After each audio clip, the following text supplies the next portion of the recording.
नमस्कार आपणଙ୍କୁ बीबी न्यूज रे स्वागत। आसंतु आमे जानिबा सबु स्वतंत्र और सठिक खबर। समस्त नूतन अपडेट पाई आम सहित रुहंतु। नवीन पट्टनायक वक्तव्य जनापड़ी से निजे ओडिशा रे अशांति करने को चाहते बोली कही बीजेपी। विरोधी दल नेता नवीन पट्टनायक मंतव्य उपरे कड़ा प्रतिक्रिया रखिछि राज्य बीजेपी। राज्य बीजेपी मुखपात्र अनिल विश्वाल सोशल मीडिया रे लिखिछंती, नवीन वक्तव्य जनापड़ी से निजे ओडिशा रे अशांति करने को चाहते। नवीन पट्टनायक 24 वर्ष शासन रे थिले। कंधमाल दंगा बेले किए मुख्यमंत्री थिले बोली से प्रश्न करिछंती।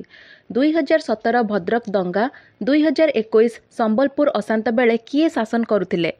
राजनैतिक रुटी सेकिबाकू नवीन सांप्रदायिक बयानबाजी करने निंदनीय। भद्रक दंगारे गिरफ अभियुक्तों फोटो बीजेडी विधायकों सह रही।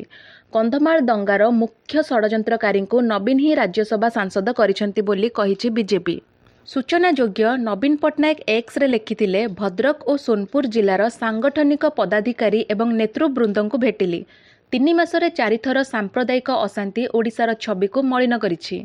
पदयात्रा और सभ्य संग्रह अभियान रे सक्रिय योगदान सह शांति और सद्भाव पाई समस्ते काम करने आह्वान देली। महांगा डबल मर्डर मामला, निम्न अदालत मामला रद्द पाई हाईकोर्ट का निर्देश। महांगा डबल मर्डर मामला रे पूर्वतन विधायक प्रताप कुमार जेना को हाईकोर्ट रो आश्वस्ति मिली। श्री जेना विरोध में निम्न अदालत रे विचाराधीन मामला को हाईकोर्ट खारज करिसेंती। श्री जेना विरोध में सालेपुर जेएमएफसी अदालत आईपीसी रो दफा 302, 120 बी, 506 रे कग्निजांस ग्रहण करी 2023 सेप्टेम्बर 25 रे प्रदान करिथिबा निर्देश को हाईकोर्ट रद्द करिसेंती।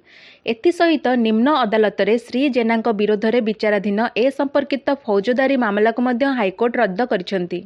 जस्टिस गौरीशंकर शतपथी को नहीं गठित खंडपीठ सालेपुर जेएमएफसी अदालत 2023 सेप्टेम्बर 25 कग्निजांस निर्देश को चैलेंज करी श्री जेना दायर करिथिबा आवेदनर शुणाणी करी एही राय प्रदान करिसेंती। ईवीएम टैंपरिंग अभियोग मामला, शारदा नायक को हाईकोर्ट का नोटिस। बिजु जनता दलर राउरकेला विधायक शारदा नायक नाँ रे ईवीएम टैंपरिंग अभियोग मामला ने ओडिशा हाईकोर्ट मंगलवार शुणाणी करिसेंती। जस्टिस शशिकांत मिश्र को नहीं गठित खंडपीठ एही मामला रे उत्तर रखिबाकू शारदा नायक को नोटिस जारी करिसेंती। 19 नवेम्बर मामला रे परवर्ती शुणाणी हेब। निर्वाचन रे मिथ्या सत्यपाठ दाखल नहीं अन्य एक मामला रे शारदा नायक को उत्तर रखिबाकू 29 अक्टोबर शेष सुजोग बोली कोर्ट कहिसेंती। 19 नवेम्बर मामलार परवर्ती शुणाणी हेब। निर्वाचन रे मिथ्या सत्यपाठ दाखल नहीं अन्य एक मामला रे शारदा नायक को उत्तर रखिबाकू 29 अक्टोबर शेष सुजोग बोली कोर्ट कहिसेंती।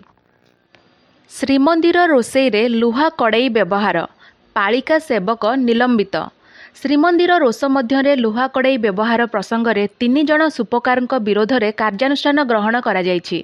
समस्त 3 जन सुपकार श्रीमंदिर परिसर किंबा श्रीमंदिर रोष में प्रवेश निषेध करा जायछि। 3 सुपकार मध्यरु जणे पालिया सेवक को महाप्रभु सेवा पूजारू मध्य निलंबन करा जायछि। श्री जगन्नाथ मंदिर आईन 1955 21 ख क धारा अनुसार एही निलंबन आदेश जारी करा जायछि। महाप्रभुଙ୍କ सेवारे कौनसी परंपरा बहिर्भूत कार्य तथा विशृंखला को बर्दाश्त कराजिबो नाही बोली मुख्य प्रशासक डॉक्टर अरविंद पाढ़ी कहिसेंती। राज्य सरकार जोगाइबे ऑनलाइन रे ऑटो कार सेवा।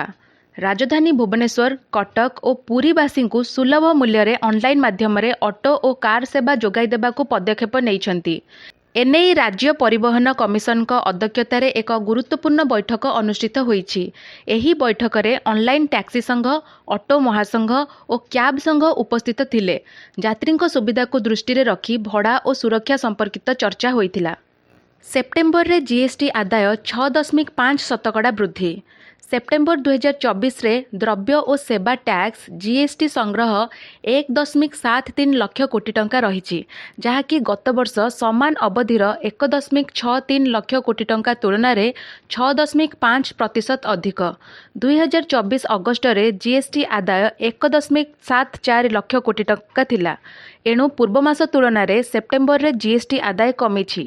रिफंड जारी हेबा परे सेप्टेम्बर रे नेट जीएसटी आदाय 4% वृद्धि पाई 1.53 लाख कोटी टंका रे पहुंची। 2024-25 ଆର୍ଥିକ ବର୍ଷର ପ୍ରଥମ ମାସ ଏପ୍ରିଲରେ 2.10 ଲକ୍ଷ କୋଟି ଟଙ୍କାର ଜିଏସ୍ଟି ଆଦାୟ ଦେଖିବାକୁ ମିଳିଥିଲା, ଯାହାକି ସର୍ବକାଳୀନ ସର୍ବାଧିକ। କିନ୍ତୁ ସେବେଠାରୁ ଆଦାୟ ହ୍ରାସ ହେବାରେ ଲାଗିଛି। ମେ 2024ରେ ଏହା 1.73 ଲକ୍ଷ କୋଟି ଟଙ୍କା, ଜୁନରେ 1.6 ଲକ୍ଷ କୋଟି ଟଙ୍କା, ଜୁଲାଇ 2024ରେ 1.82 ଲକ୍ଷ କୋଟି ଟଙ୍କା, ଅଗଷ୍ଟରେ 1.74 ଲକ୍ଷ କୋଟି ଟଙ୍କା ଥିଲା। ଚଳିତ ଆର୍ଥିକ ବର୍ଷର ପ୍ରଥମାର୍ଦ୍ଧରେ ମୋଟ ଜିଏସ୍ଟି ଆଦାୟ 10.72 ଲକ୍ଷ କୋଟି ଟଙ୍କା ହୋଇଛି। ଜୀବନ ବୀମା ନିୟମ ବଦଳିଲା। ପଲିସି ସରେଣ୍ଡର କରିବା ପରେ ମଧ୍ୟ ମିଳିବ ଲାଭ। ବୀମା ନିୟାମକ ଏବଂ ଭାରତୀୟ ବିକାଶ ପ୍ରାଧିକରଣ IRDAI ଅକ୍ଟୋବର 1 ଠାରୁ ଜୀବନ ବୀମା ପଲିସିର ସରେଣ୍ଡର ମୂଲ୍ୟ ସମ୍ବନ୍ଧରେ ନୂତନ ନିୟମ ଲାଗୁ କରିଛି।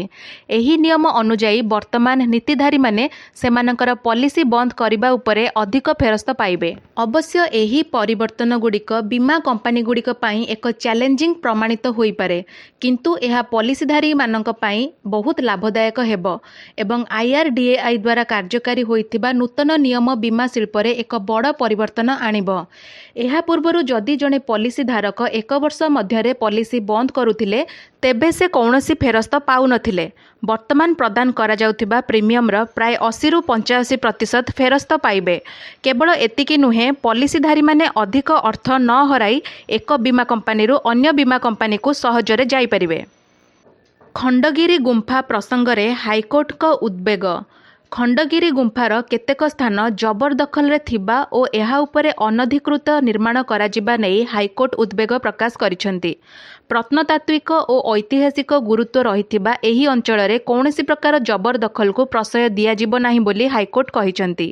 ମାମଲାର ପରବର୍ତ୍ତୀ ଶୁଣାଣି ସମୟରେ ଖୋର୍ଦ୍ଧା ଜିଲ୍ଲାପାଳ, ଭୁବନେଶ୍ୱର DCP, ASI ଅଧୀକ୍ଷକଙ୍କୁ ବ୍ୟକ୍ତିଗତ ଭାବେ ହାଜର ହେବା ପାଇଁ ହାଇକୋର୍ଟ ନିର୍ଦ୍ଦେଶ ଦେଇଛନ୍ତି। ଖଣ୍ଡଗିରି ଗୁମ୍ଫାରୁ ଜବରଦଖଲ ପ୍ରସଙ୍ଗରେ ପ୍ରସ୍ତାବିତ ଯୋଜନା ସଂକ୍ରାନ୍ତରେ ଏହି ଅଧିକାରୀମାନେ ହାଜର ହୋଇ ତଥ୍ୟ ରଖିବେ। ଅକ୍ଟୋବର 8ରେ ହାଜର ହେବା ପୂର୍ବରୁ ଏହି ଅଧିକାରୀମାନେ ଏକ ବୈଠକ କରି ଯୋଜନା ପ୍ରସ୍ତୁତ କରିବେ। ମୁଖ୍ୟ ବିଚାରପତି ଜଷ୍ଟିସ୍ ଚକ୍ରଧାରୀ ଶରଣ ସିଂ ଓ ଜଷ୍ଟିସ୍ ସାବିତ୍ରୀ ରଥଙ୍କୁ ନେଇ ଗଠିତ ଖଣ୍ଡପୀଠ ଶ୍ରୀ ଖଣ୍ଡଗିରି ଉଦୟଗିରି ଦିଗମ୍ବର ଜୈନ ସିଦ୍ଧକ୍ଷେତ୍ର ପକ୍ଷରୁ ଦାୟର 2 ମାମଲାର ଏକତ୍ର ଶୁଣାଣି କରି ଏପରି ନିର୍ଦ୍ଦେଶ ପ୍ରଦାନ କରିଛନ୍ତି। ଖଣ୍ଡଗିରି ଗୁମ୍ଫାରୁ ଜବରଦଖଲ ପ୍ରସଙ୍ଗରେ ପ୍ରସ୍ତାବିତ ଯୋଜନା ସଂକ୍ରାନ୍ତରେ ଏହି ଅଧିକାରୀମାନେ ହାଜର ହୋଇ ତଥ୍ୟ ରଖିବେ। ଅକ୍ଟୋବର 8ରେ ହାଜର ହେବା ପୂର୍ବରୁ ଏହି ଅଧିକାରୀମାନେ ଏକ ବୈଠକ କରି ଯୋଜନା ପ୍ରସ୍ତୁତ କରିବେ। ମୁଖ୍ୟ ବିଚାରପତି ଜଷ୍ଟିସ୍ ଚକ୍ରଧାରୀ ଶରଣ ସିଂ ଓ ଜଷ୍ଟିସ୍ ସାବିତ୍ରୀ ରଥଙ୍କୁ ନେଇ ଗଠିତ ଖଣ୍ଡପୀଠ ଶ୍ରୀ ଖଣ୍ଡଗିରି ଉଦୟଗିରି ଦିଗମ୍ବର ଜୈନ ସିଦ୍ଧକ୍ଷେତ୍ର ପକ୍ଷରୁ ଦାୟର 2 ମାମଲାର ଏକତ୍ର ଶୁଣାଣି କରି ଏପରି ନିର୍ଦ୍ଦେଶ ପ୍ରଦାନ କରିଛନ୍ତି। ଏଣିକି ଆଉ ସବୁଜ ପ୍ୟାଣ୍ଟ ଚେକ୍ ସାର୍ଟ ନୁହେଁ, ବାଦାମୀ ରଙ୍ଗ। ବଦଳିଲା ନବମ ଓ ଦଶମ ଶ୍ରେଣୀ ଛାତ୍ରଛାତ୍ରୀଙ୍କ ୟୁନିଫର୍ମ। ସବୁଜ ବଦଳରେ ବାଦାମୀ ଡ୍ରେସ୍ ପିନ୍ଧିବେ ଛାତ୍ରଛାତ୍ରୀ। ମୁଖ୍ୟମନ୍ତ୍ରୀ ଛାତ୍ରଛାତ୍ରୀ ପରିଧାନ ଯୋଜନାରେ ମିଳିବ ଡ୍ରେସ୍।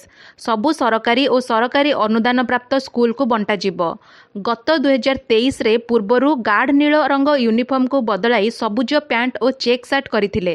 ଛାତିରେ ଲେଖାଯାଇଥିଲା, ଆମେ ଗଢ଼ିବୁ ନୂଆ ଓଡ଼ିଶା। ଏବେ ନୂଆ ସରକାର ଆସିବା ପରେ ପୁଣି ବଦଳିବ ୟୁନିଫର୍ମ ରଙ୍ଗ। କୋରାପୁଟିଆ କଫି ଏବେ ବ୍ରାଣ୍ଡ ଅଫ୍ ଓଡ଼ିଶା, ହେଲେ ଚାଷୀ ନିରାଶ। ମାଳଭୂମି କୋରାପୁଟ, ପ୍ରାଇଡ୍ ଅଫ୍ ଓଡ଼ିଶା। ଏଠିକାର କଫି ଏବେ ପାଲଟିଛି ବ୍ରାଣ୍ଡ ଅଫ୍ ଓଡ଼ିଶା। ଦିନେ ପରୀକ୍ଷାମୂଳକ ଭାବରେ କୋରାପୁଟରେ ଆରମ୍ଭ ହୋଇଥିଲା କଫି ଚାଷ, ଏବେ ବିଶ୍ୱର ନାମିଦାମୀ ବ୍ରାଣ୍ଡକୁ ଟକ୍କର ଦେଉଛି। ସମୁଦ୍ର ପତନରୁ ବହୁ ଉଚ୍ଚରେ ଥିବା କୋରାପୁଟରେ ବିକଳ୍ପ ଚାଷ ପାଇଁ ଦେଖାଦେଇଛି ନୂଆ ରାହା।